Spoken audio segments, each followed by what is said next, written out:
Assalamualaikum warahmatullahi wabarakatuh. Greetings to all of us. Hello, welcome to the presentation of my research proposal. On this auspicious occasion, hopefully it can provide new knowledge for all. For starters, allow me to thank my research supervisor, namely Mr. Dr. Mardi, Magister Science, and Mr. Dr. Ahmad Fauzi, Magister of Accounting, for the knowledge and the direction given to the researcher. The title of the research that I took was the effect of the capital adequacy ratio, non-performing loan, and debt-to-equity ratio on the return on asset.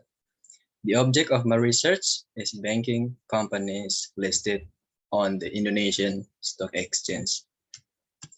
And next, the first is the background. There are several phenomena that underlie the desire to write about accounting events, especially in the field of investment management.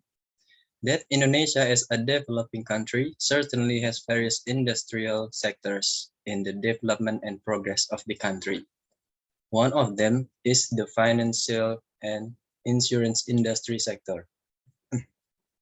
Then in this sector, it is also one of the determining factors in the contribution to the state, especially in the contribution to gross domestic income.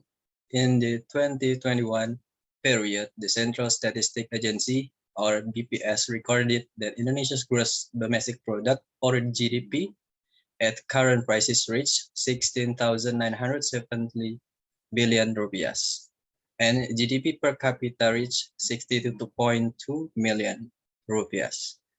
Of the total GDP, the financial and insurance industry sector only contributed 4.34% or 736.2 billion rupiahs at current prices. The amount of this contribution certainly has a relationship with the return on assets or the return on profits of banking and insurance companies. Return on assets, of course, have determining factors that will be discussed in this study, consisting of the capital adequacy ratio, non-performing loan, and debt-to-equity ratio. And next, in this slide, another phenomenon is that credit distribution in Indonesia has been low in recent years due to one of them being a pandemic. This has an impact on the return on asset of the banking and insurance sectors, which of course in this case third-party funds and still an important factor in the progress of the development of the banking and insurance sector.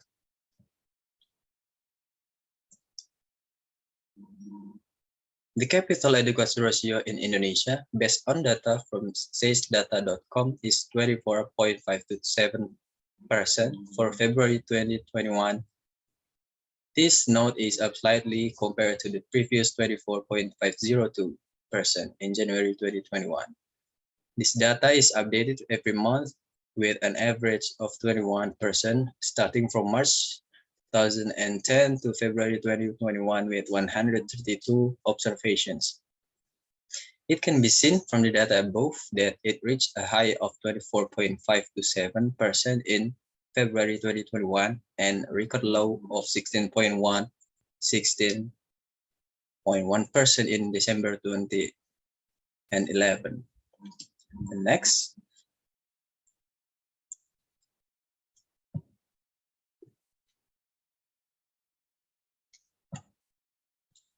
Debt to equity companies inject in the financial sector industry, banks that can penetrate 5 until 6 times or 500 until 600% at this time are there at Bank BRI, which is 5.7 times or 574%, Bank Mandiri by 5.6 times or 565%, Bank BCA by 4.5 times or 455%, Bank BNI by 6.3 times or 634%.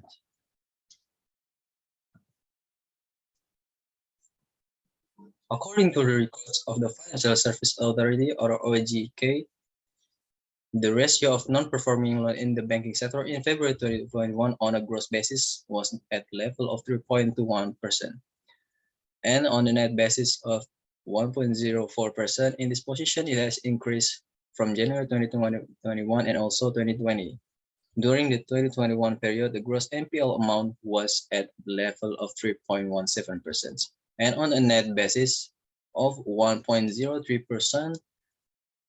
At the end of the 2021 period, the gross NPL was recorded at 3.06%. Under these conditions of increased credit risk, credit disbursement also contracted by 2.15% in February, an increase from the previous month contraction of 1.92%. In the next slide is the research question. The first is how the effect of the capital adequacy ratio on the return on asset, and the second is how does the capital adequacy ratio affect the return on asset, and the third, how does debt to equity ratio affect return on assets.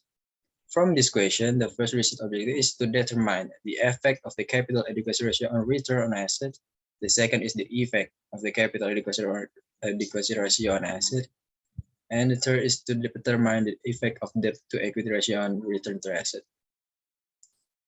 And the next chapter 2.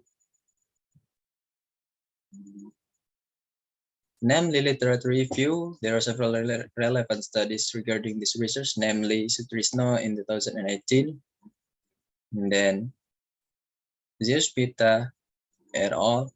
In 2019 with the title Influence or CAR and PL there and LAR on ROA in commercial banks in the Indonesia Stock Exchange, and then Talisa in 2020 with the title The Influence of Current Ratio, Debt to Equity Ratio, and Total Asset Turnover Ratio on Profitability of Transportation Companies listed on the Indonesia Stock Exchange, and Hanton and Pratama as it said.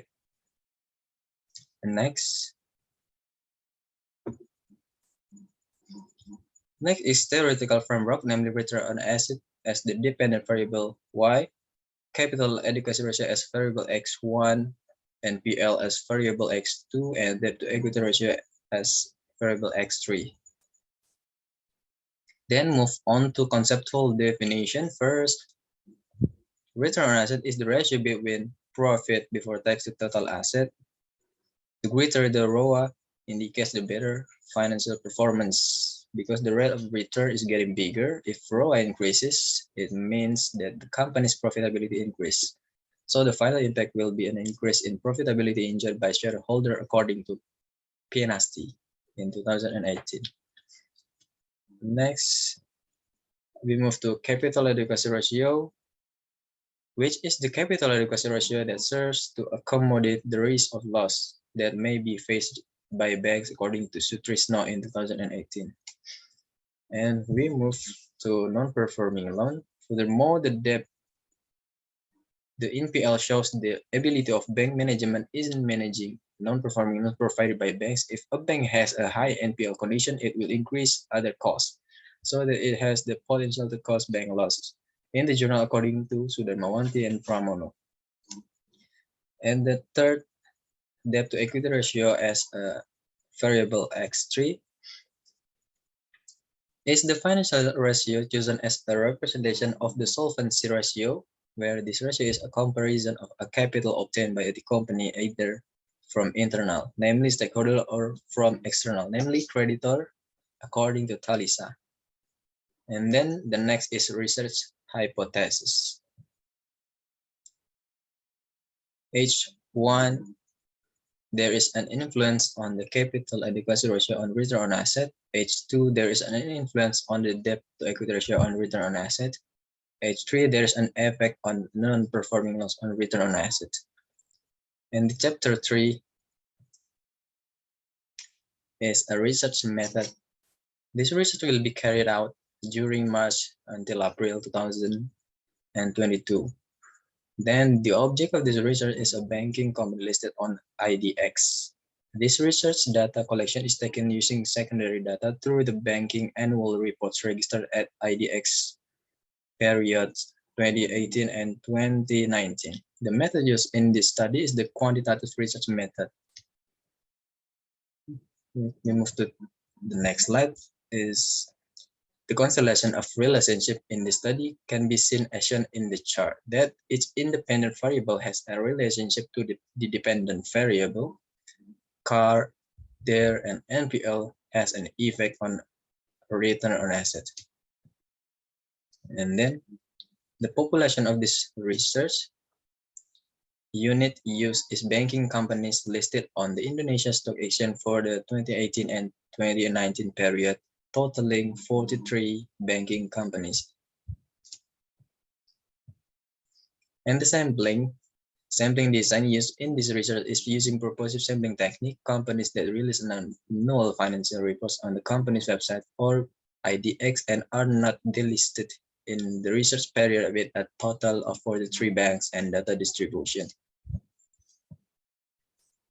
And next, for the sampling, the criteria for purposive sampling are the banking companies are incorporated in IDX, where companies that have financial statement data in rupiah units for the period 2018 and until 2019.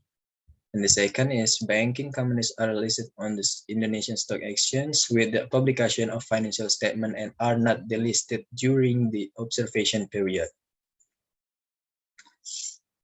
And the next, the data analysis technique.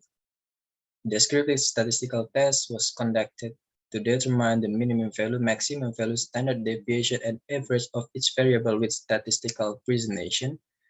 The classical assumption test used the multicollinearity test, that is, if the tolerance value is 0.10 or the VIF value is 10, multicollinearity occurs.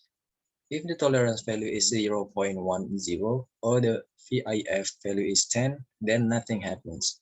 The second one is the heteroscedasticity test, that is, if there is a certain and regular pattern at the points, then there is heteroscedasticity. If the pattern is not clear, the dots spread above and below the number 0 on the y-axis, then nothing happens. In hypothesis testing, researchers look for the effect of return on asset with proxies for each variable.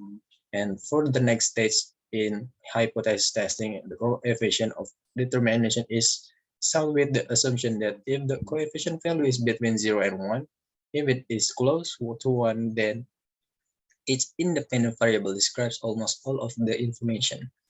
If the value of R2 is small, it means that the ability of its independent variable is very limited. The second is the individual parameter test. If the probability value is under 0.05, then the independent variable has a significant effect on the dependent variable. That's all for my presentation. So thank you for your attention.